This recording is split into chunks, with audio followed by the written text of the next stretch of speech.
At first, everything seemed normal in my marriage. My wife and I had always shared a strong bond. Our relationship was built on love, respect, and mutual understanding. We weren't perfect, of course, but we were happy, and that was enough for me. We would spend evenings together, watch movies, have deep conversations, and share laughs. We had been married for years, and over time, we had developed a routine, something that felt comforting, something that took priority. But then, gradually, things started to shift, and it wasn't something I could ignore. It began subtly, almost like a small, innocuous change that I didn't think much of at first.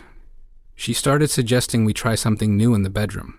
Nothing too extreme, just little things to spice up our routine. At first, I didn't mind. It felt natural for a couple to explore and try new things together. Maybe she just wanted to feel more connected, more alive. I was all for keeping things interesting and keeping the spark alive, but as time went on, her suggestions became more frequent. Every week it was something new, something different. At first I thought it was a phase. I thought maybe she was just feeling a little more adventurous. I was open to trying new things, so I went along with it. But soon I started to feel uneasy. Some of the things she wanted to try were out of my comfort zone. I couldn't put my finger on it exactly, but the more she asked, the more I started to feel like something wasn't right. Every week, the requests became more extreme. The line between what I was willing to do and what she wanted seemed to blur.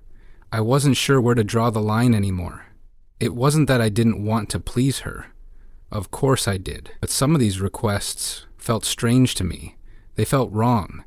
And as I looked into her eyes, I couldn't help but feel like I was losing her in some way, like she was drifting away and I was stuck trying to hold on to something that wasn't there anymore. One evening, after yet another suggestion, I asked her why she kept pushing these new ideas. I tried to be gentle, hoping to understand her desire to keep experimenting. But when I asked her, I wasn't prepared for her answer. She didn't give me a clear explanation, just a vague comment about wanting to feel more free. I tried to keep an open mind, but I couldn't help but feel that something was off. It wasn't just about trying new things in bed, it was about something deeper. It was as if she was searching for something I couldn't give her, something I didn't even know existed. The more she talked about it, the more confused I became. What was she looking for? And why was she looking for it with me? The request didn't stop. It became a regular pattern, and I began to dread our intimate moments.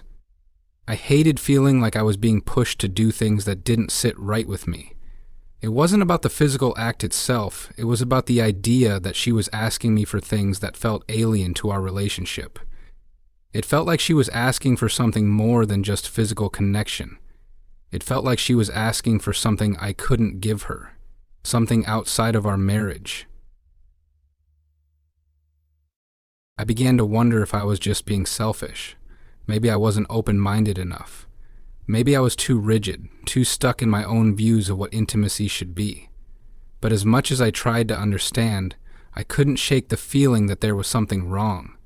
Every time I said no to her requests, I felt guilty. I felt like I was failing her as a husband, failing to meet her needs. And yet, every time I agreed to one of her ideas, I felt uncomfortable and distant. It wasn't just about the physical acts anymore. It was about the emotional toll it was taking on me. I started to feel like I was just a tool for her desires, like she was trying to reshape me into something I wasn't. The worst part was that I couldn't talk to anyone about it. I couldn't confide in friends or family about what was happening behind closed doors. I didn't want to seem like I was complaining about my wife's desires, but I also didn't want to seem like I was the one who was failing her. It was a constant battle in my mind. I wanted to be supportive, but I also wanted to be true to myself.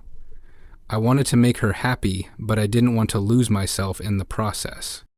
I tried to communicate with her about how I was feeling, but each time I did, she would brush it off.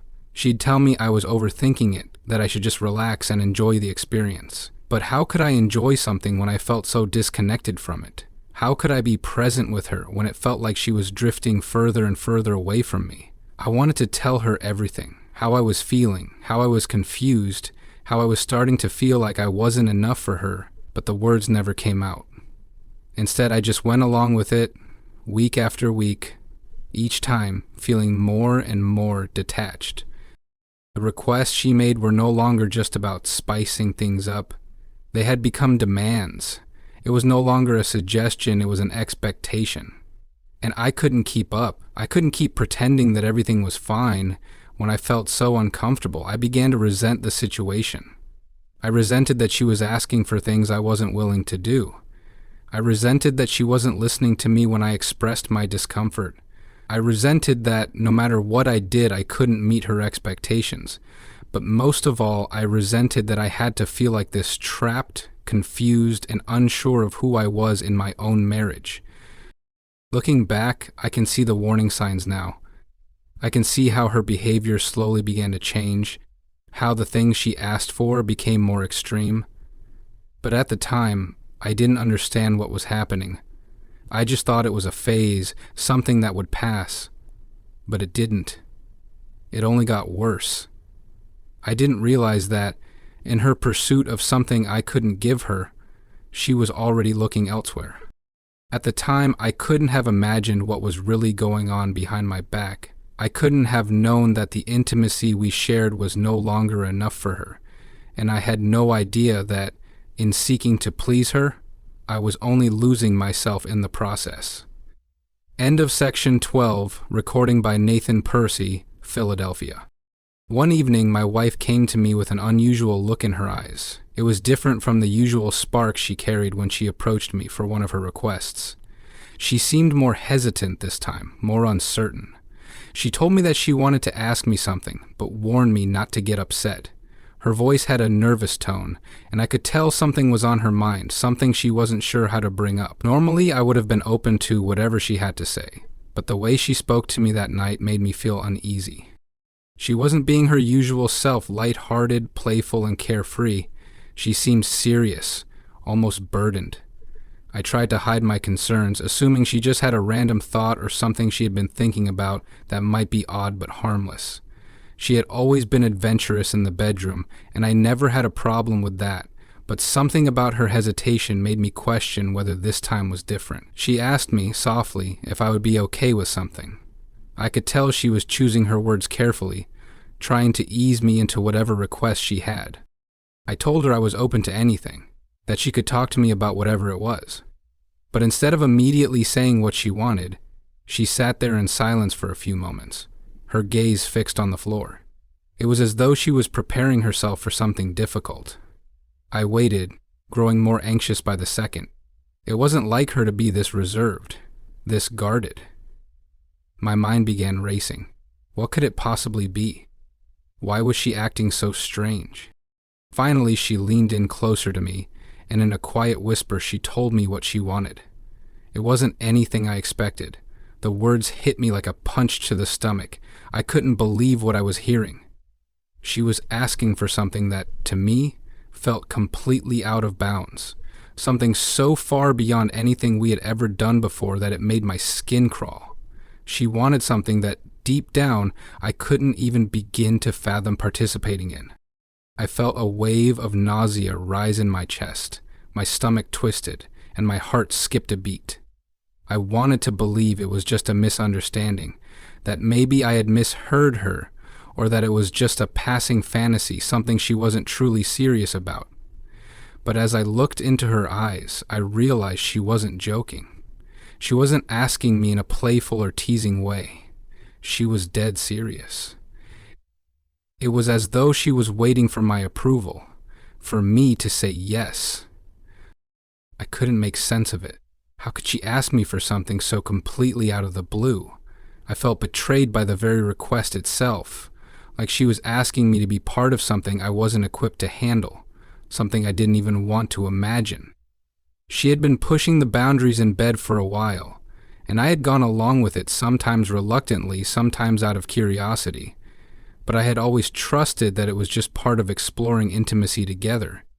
So what about last night? It wasn't actually quite it, because I think in the back of my head we had sex enough to have sex, but I had always trusted that it was just part of exploring intimacy together. But this was different. This felt like a line that I couldn't cross. As she sat there waiting for my response, I couldn't find the words. My mind was spinning and I felt trapped. I loved her. I wanted to make her happy, but there was no way I could give her what she was asking for. The thought of it disgusted me. How could she ask me to do something like that? Was I not enough for her? Was I not fulfilling her needs the way she wanted? And why was she asking for something so extreme? My thoughts were a jumbled mess, and I could feel the anger building inside me. Not at her, but at the situation, at the fact that I was being put in a position where I had to make a choice between my own values and her desires. I looked at her, and for the first time in what felt like forever, I saw someone I didn't recognize. This wasn't the woman I had married. This wasn't the woman I had built my life with. I wanted to scream, to lash out, to tell her how hurt I was, but I held back. Instead, I just looked at her in silence. She seemed to be waiting for my approval, her eyes wide with hope and anticipation. I couldn't give it to her. I couldn't even begin to entertain the thought. I told her as gently as I could that I wasn't going to do that it was wrong, and that it made me feel uncomfortable in a way I couldn't explain. I tried to explain that I loved her, that I wanted to be close to her, but this was beyond my comfort zone. I couldn't participate in what she was asking of me. It wasn't just a matter of personal preference, it was a matter of my core values. There was no way I could ignore the sinking feeling in my gut, the disgust that washed over me just thinking about it. Her face fell. For a moment, she didn't say anything. I saw the disappointment in her eyes, and it stung. I hated seeing her hurt, but I couldn't betray myself, my values, or my own sense of what was right. I couldn't give in, even if it meant disappointing her. I thought that was the end of it. I thought she would understand, that she would see that I was trying to be honest, that I was trying to protect our relationship from something that felt so foreign, so wrong. But she didn't seem to understand. Instead, she became defensive. She told me I was overreacting, that I was being closed-minded, and that I should be more open to new experiences. She assured me that it didn't mean anything about our relationship, it was just something she wanted to try.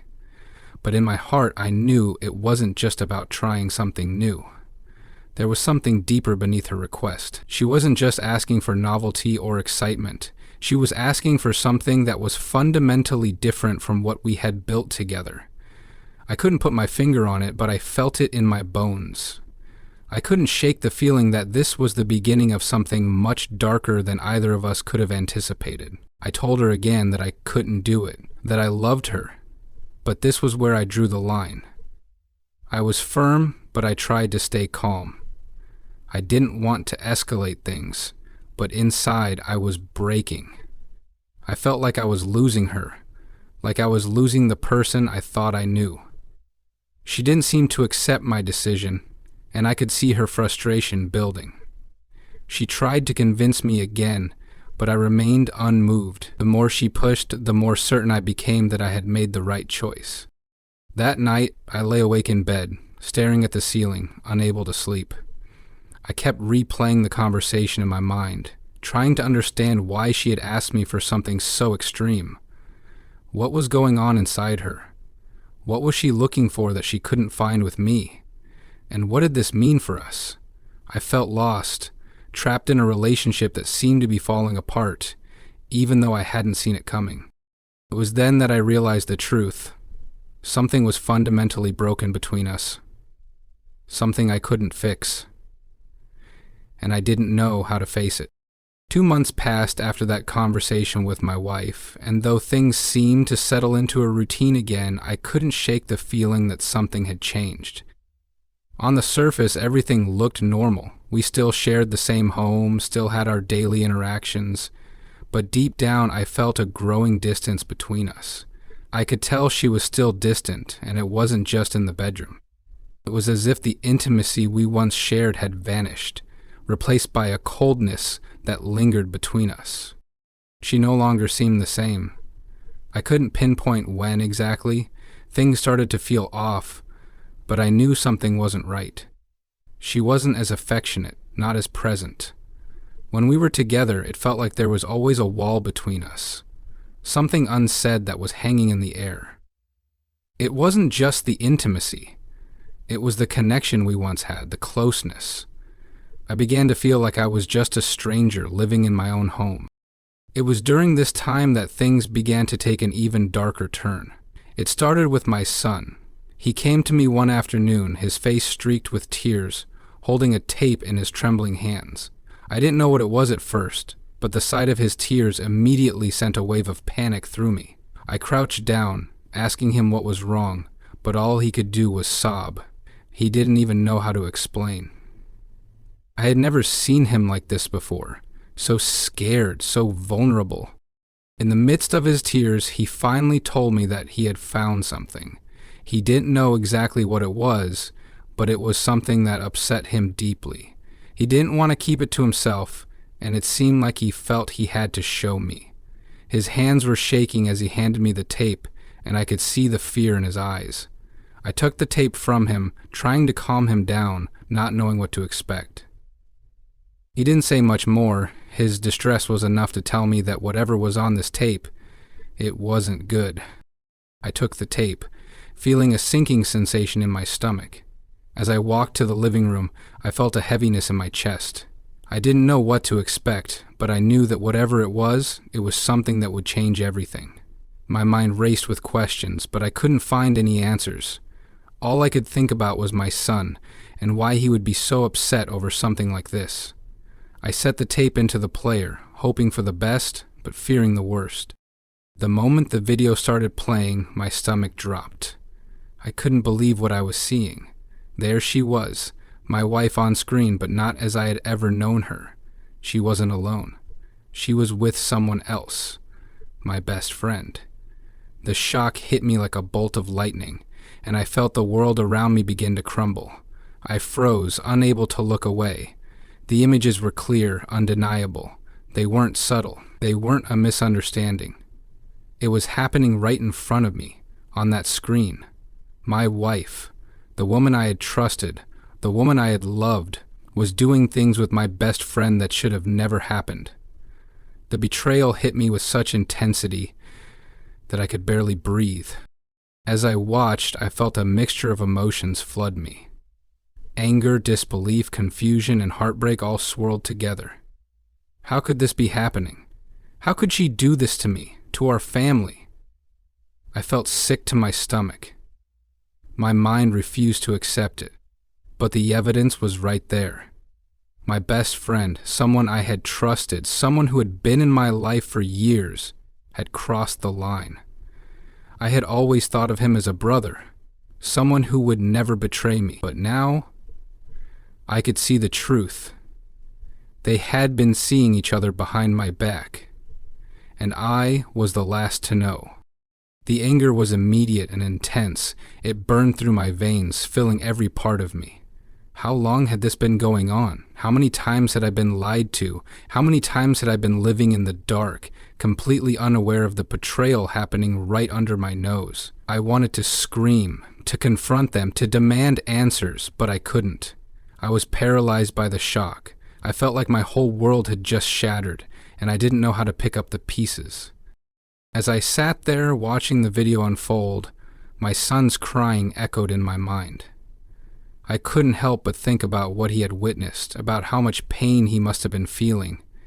He was the one who found the tape, and he was the one who had to bring it to me. He was the one who had to bear witness to the secret that had been kept hidden from me. It wasn't just my wife and best friend who had betrayed me. It was my own family that had been caught in this web of lies. I paused the video for a moment, unable to watch any longer. My mind was racing, trying to process the enormity of what I had just seen. I felt like I had been blindsided. I had never suspected anything. I thought I knew my wife. I thought I knew my best friend. But now, everything was in question. I was left with nothing but the painful reality that the people I trusted the most had been keeping secrets from me, and those secrets were tearing my world apart. I had to know more. I couldn't just leave it at this. I had to find out how deep this went. I had to understand the full extent of their betrayal. My mind was clouded with questions, and I couldn't find any peace. I couldn't go back to pretending that everything was fine. I needed answers. I needed to know what had happened, when it had started, and how long it had been going on. The first step, I decided, was to make sure. I couldn't live with uncertainty, with doubt. I had to know the truth, no matter how painful it might be. And that's when I made the decision to get a DNA test for my kids. I needed to know if they were really mine. I needed to know if my entire life had been built on lies. I couldn't let it go. I couldn't just ignore it. The video, the tape, my son's distress, it all pointed to the fact that everything I knew was a lie. I couldn't even look at my wife the same way after what I had seen. How could I? How could I look at her and not feel the weight of the betrayal? How could I ever trust her again? How could I even trust my best friend? The damage had been done, and no matter what happened next, things would never be the same. My family, my life, my trust, they had all been shattered. And I didn't know how to fix it. All I knew was that I needed answers and I would get them, even if it destroyed me in the process. The days after I decided to get the DNA test were the hardest of my life. The weight of the decision felt unbearable, but I couldn't ignore the truth any longer. My mind was constantly consumed by the thought that everything I had believed in, everything I had worked so hard for, might be a lie. The video of my wife with my best friend had shattered any illusions I had about my family, and the DNA test was the only way to get to the bottom of it. But as I waited for the results, I couldn't shake the sick feeling that had settled in my gut. Every moment felt like I was walking through a nightmare, knowing that the truth was just around the corner, and it could destroy everything. The uncertainty was the hardest part. I spent hours each day imagining the worst-case scenarios, running through countless possibilities in my mind. What if the kids weren't mine? What if this affair had been going on for years, long before I had any idea? What if my entire life had been built on a lie? The more I thought about it, the more it felt like I was trapped in a web of deception, and there was no way out. My wife, on the other hand, seemed oblivious to the storm brewing beneath the surface. She went about her days as if nothing had changed, as if everything was normal. It made my blood boil to see her acting like nothing was wrong. How could she be so calm, so unaffected by the bombshell I had just uncovered? Every time I looked at her, I was reminded of the betrayal, and it made it harder to look at her with any semblance of affection or trust. I didn't know how to act around her anymore. The distance between us had grown so vast that even the simplest interaction felt forced. I couldn't pretend everything was fine when I knew the truth. It wasn't just the betrayal of my wife and my best friend that haunted me. It was the thought that my children might not be mine. The very thought of it was a blow to the gut. I had raised them, loved them, cared for them as if they were my own. They were my world, and the idea that they might not be mine shattered every ounce of my identity as a father. The bond I thought we shared, the connection I had with them, it all felt like a lie. It felt like I had been living in a false reality, one where everything I had known and trusted was a facade. I couldn't help but wonder how much of what I had experienced with them had been genuine. Were they truly mine, or had I been raising someone else's children all this time? As the days dragged on, I became more and more withdrawn. I couldn't focus on anything. The world around me felt like it was spinning out of control, and I was just standing there, watching it all fall apart. I couldn't escape the thought of what I would do when the results came in. What would I say to my wife? How could I face her, knowing what I knew? What would happen to my family? My entire life was on the verge of crumbling, and there was nothing I could do to stop it. When the day finally arrived, the day I would get the results, I couldn't breathe. My heart was racing as I sat in front of the computer, the letter in front of me.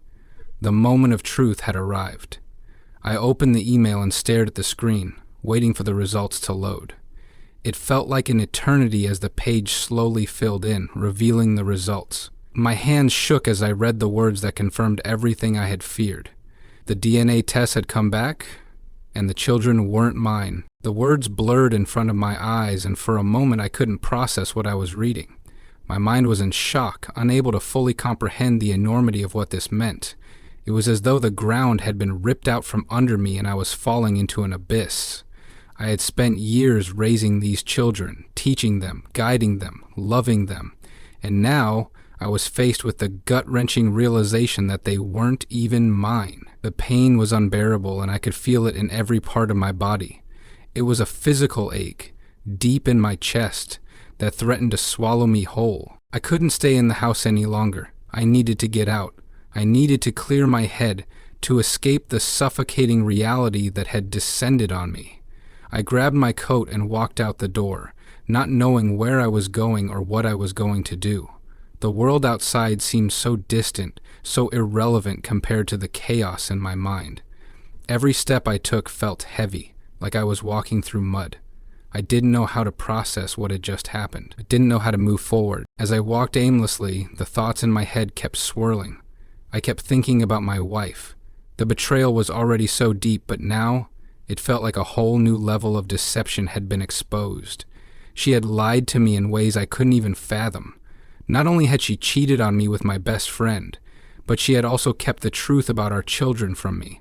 I had been living a lie, and I couldn't escape it. I couldn't even begin to understand why she would do this to me. Was it love? Was it something deeper, something I would never be able to comprehend? I thought back to the moments we had shared, the times we had laughed together, the memories we had built. Were they all fake? Was everything we had together just a facade? Or was there some part of her that had been honest, that had loved me, even if it was overshadowed by everything else? I didn't know the answer, but I knew that the person I had thought I knew, the person I had spent so many years with, was gone. She was nothing like I had believed her to be, and the truth had broken me in a way I never thought possible. This giant life-threatening experience broke. Eventually, I made my way back home, my mind a whirlwind of confusion and anger. I knew what I had to do next. I had to confront her. I had to make her face the reality of what she had done. But I didn't know if I was ready. The truth was so painful, so raw, that I didn't know if I could handle it. I didn't know if I could ever look at her the same way again. I didn't know if I could ever forgive her for what she had taken from me. But one thing was certain. Nothing would ever be the same again. My life, my family, everything I had known was gone. And the man I had been was no longer standing before me. What was left was a shell of who I used to be, lost in a world of lies and betrayal. And I didn't know how to pick up the pieces. The truth was out there now. My world was irrevocably changed, and I couldn't go back to the way things were. The DNA test results confirmed what I feared. The children I had raised and loved as my own were not mine. They were someone else's. It felt like my entire identity had been stolen from me, piece by piece. Every moment I had spent with them, every hug, every laugh, every lesson I had taught them, none of it mattered anymore. I wasn't their father. I wasn't the man I thought I was. My emotions were a tangled mess. Anger, sadness, confusion, they all came crashing down on me in waves, threatening to pull me under. How could this happen? How could my wife, the woman I trusted more than anyone in the world, do this to me? How could she betray me in the most intimate, personal way possible? She had not only cheated on me, but she had destroyed the very foundation of our family. My love for her, my loyalty to her, everything I had believed in was now shattered. I knew I couldn't just sit around and let this eat me alive. I had to confront her. I had to hear the truth from her lips, even if it tore me apart. The waiting, the uncertainty, had already done enough damage. I couldn't let it go any longer. The thought of facing her filled me with a mix of dread and fury. What could she possibly say that would make any of this make sense? Was there even an explanation that could justify what she had done? I walked into the house trying to calm the storm raging in my chest. She was sitting in the living room as if nothing had changed. The house felt suffocating, like the walls were closing in around me. Every corner, every room reminded me of the lies. She looked up when I entered, and for a moment, I saw something in her eyes, a flash of uncertainty, maybe guilt. But it was gone so quickly, I wasn't sure if it was real or just my imagination. I stood there, staring at her, my heart pounding in my chest. She looked so calm, so unbothered by the chaos that was consuming me.